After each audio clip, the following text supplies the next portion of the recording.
शख्स को फरिश्ते पकड़कर जहन्नम की तरफ ले जा रहे होंगे।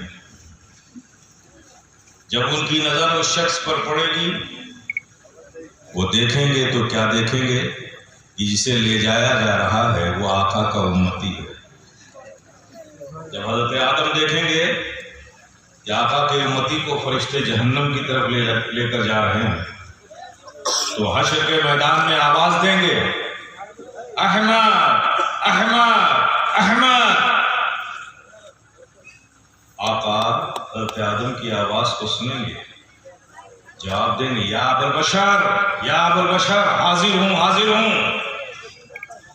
तो हज़रत आदम फरमाएंगे, ऐ अहमद, देखो देखो तुम्हारे एक उम्मती को फरिश्ते जहन्नम की तरफ लेकर जा रहे हैं। जब प्यारे आका अपने उम्मती को फरिश्तों को जहन्नम की तरफ ले जाता हुआ देखेंगे तो दौड़े दौड़े जाएंगे, फरिश्तों से कहेंगे, ऐ अल्लाह के कासिदो ठहरो। फरिश्ते कहेंगे कि हम अल्लाह के हुक्म के ताबे हैं, हम अपने अमल से रुक नहीं सकते हैं। कुर्बान जाओ प्यारे आका बाएं हाथ से अपनी दाढ़ी मुबारक को पकड़कर आसमान की तरफ रुक करके कहेंगे कि मौला, तूने मुझसे वादा किया था कि तू मुझे अपनी उम्मत में रुसवा नहीं करेगा। जब प्यारे आका ये कहेंगे, आवाज आएगी, फरिश्तों इस बंदे को छोड़ दो, इस बंदे को छोड़ दो। फिर प्यारे आका एक कागज का टुकड़ा निकालेंगे और उसके मीज़ान अमल पर रख देंगे। जैसे ही वो कागज का टुकड़ा मीज़ान अमल पर रखा जाएगा, अमल का पल्ला भारी हो जाएगा। आवाज आएगी, फरिश्तों ले जाओ इसे, जहां से लाए थे वही छोड़ दो। वो उम्मती हैरान होगा, परेशान होगा। जब फरिश्ते उसे छोड़ देंगे तो फरिश्तों से कहेगा कि जिनके कर्म से मुझे आज जन्नत की बहारें मिली, जिनके कर्म से जहन्नम से छुटकारा मिला, ये कौन है? ये कौन है जिन्होंने मेरी जानों पर इतना एहसान किया? वो दौड़ा दौड़ा जाएगा आका के पास, कहेगा कि आपके कर्म से, आपकी नजर से, आपकी इनायत से मुझे जहन्नम से निजात मिली, जहन्नम का परवाना मिला।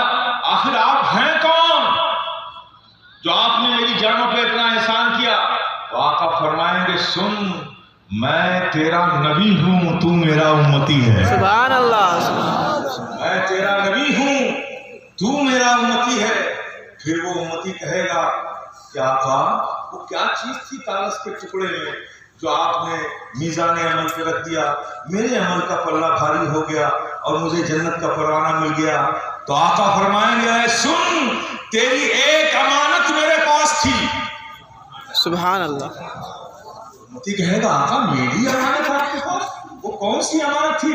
कहा, सुन, वो जो तूने एक बार मुझ पर मोहब्बत से दुरूद पढ़ा था, वो अमानत थी जिसे मैंने रख दिया, तुझे जन्नत का परवाना मिला। समझिए आप कितनी अजीब नेमत है। एक बार मेरे प्यारे मोहब्बत से दिल लगा के पढ़ लो दरूद पाक। अल्लाहुम्मा सल्ली अला सय्यिदना मौलाना मुहम्मद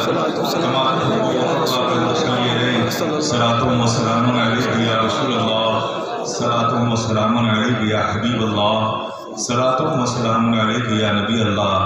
मेरे प्यारे, इस बात को ज़हन में मजबूती से बसा लो कि जब भी दरूद पाक पढ़ने के लिए कहा जाए तो इसी मोहब्बत से पढ़ा करो, इसी मोहब्बत से पढ़ा करो। हज़रात, आप सब आज इस इदारे के जलसे दस्तारबंदी के मौके पर यहाँ हाजिर आए।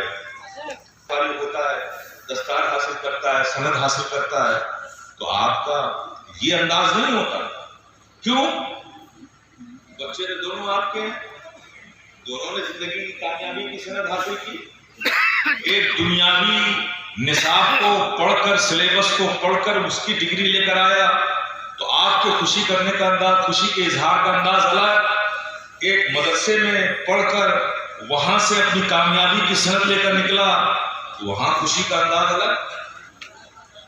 मेरे प्यारे, اس پر ہم سب کو غور کرنا چاہیے، غور کرنا چاہیے۔ مولانا نے کہا تھا نا فکر آخرت، آج اس قوم کی سب سے بڑی تباہی کی وجہ یہ ہے کہ ہمارے دلوں سے فکر آخرت نکل گئی ہے۔ ہم نے بھی سمجھ لیا کہ دنیا میں جو بچہ کامیاب ہو کے آئے گا وہی اصل کامیابی ہے۔ مدرسوں سے جو بچہ نکلے گا کیا کرے گا؟ اسٹیج پہ تقریر کرے گا، یا کسی مدرسے میں پڑھائے گا، یا کسی مسجد پہ امامت کرے گا۔ آپ سوچیں، ذرا غور کریں، آپ مسلمان ہو کر، اسلام کو مان کر، قرآن پر ایمان لا کر، دین مصطفی کے پابند بن کر، آپ خود اس کو ڈس ویلیو کر رہے ہیں، اس کی ویلیو کو گھٹا رہے ہو۔ عملاً طور پر، زبانی طور پر سب کہتے ہیں کہ صاحب ہمارا قرآن عظیم، ہمارا دین عظیم، نبی کا فرمان عظیم، یہ زبان سے سب کہتے ہیں، لیکن عملی طور پر یہ کہیں نظر نہیں آتا۔ میرے پیارے، یاد رکھیں، آپ کے ڈس ویلیو کرنے سے اس دین اور علم دین کی ویلیوز کم نہیں ہوگی، اس لیے کہ جس کی عزت اور عظمت رب نے عطا کی ہو، کس میں دم ہے کہ اس کی ویلیوز کو کم کر سکے؟ سبحان اللہ۔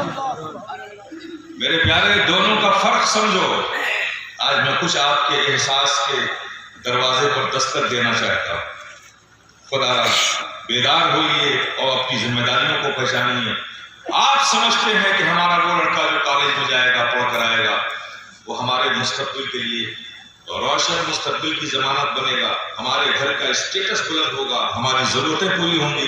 مدرسے سے جو بچہ نکلا اس سے یہ امیدیں نہیں رکھتے آپ۔ تو میرے پیارے، میں آپ کو بتا دوں، یہ مدرسے کے بچے جو نکلتے ہیں نا حفظ قرآن کر کے، یہ کتنے عظیم ہیں، آپ کو احساس ہونا چاہیے۔ وہ بچہ، عجیب معاملات ہیں مولانا، میں دیکھتا ہوں کہ دو بچے ہیں، ایک بچہ مدرسے کے لیے نکلتا ہے صبح گھر سے، تو ماں باپ کو پتا بھی نہیں ہوتا وہ کب مدرسے گیا، اور ایک بچہ جو اسکول جاتا ہے، میں دیکھتا ہوں کہ مائیں صبح اٹھ جاتی ہیں، الارم لگا کے سوتی ہیں، بچوں کو تیار کرتی ہیں، ٹفن تیار کرتی ہیں، ڈریس پہناتی ہیں، اور اس کو جا کر کے گاڑی تک چھوڑ کے آتی ہیں۔ ایک بچے کے لیے اتنا اہتمام، اور ایک بچہ کب مدرسے گیا، کب مدرسے سے آیا، ماں باپ کو پتہ بھی نہیں چلتا۔ یہ آپ کے معاملات ہیں۔ تو میرے پیارے، ہم جانتے ہیں کہ اس کے پیچھے کا ریزن یہ ہے کہ جو اسکول بچہ جاتا ہے، آپ اس کے لیے سوچتے ہو کہ جب یہ پڑھ کر کامیاب ہوگا تو ہمارے گھر کے روغن بدل جائیں گے، ہمارا اسٹیٹس بدل جائے گا سوسائٹی میں، IAS IPS بینکرس بن جائے گا، تو ہمارے گھر کا حالات بدل جائیں گے۔ یہ آپ کے دماغ میں ہے۔ ٹھیک ہے، آئیے ہم دیکھتے ہیں۔ تو اب آپ طے کر لیجئے، یہ بات ثابت ہو گئی کہ ایک اسکول میں جو بچہ جاتا ہے اس کے اوپر آپ کی تمناؤں کا سایہ ہوتا ہے۔ یہی تو ہوا نا، ساری تمنائیں آپ کی اس سے جڑی ہوئی ہوتی ہیں۔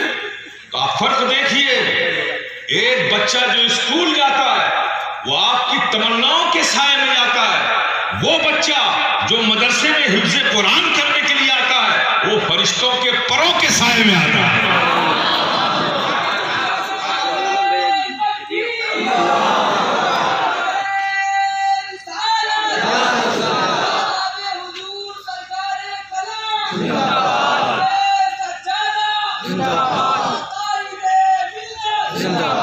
وہ بچہ جو اسکول جاتا ہے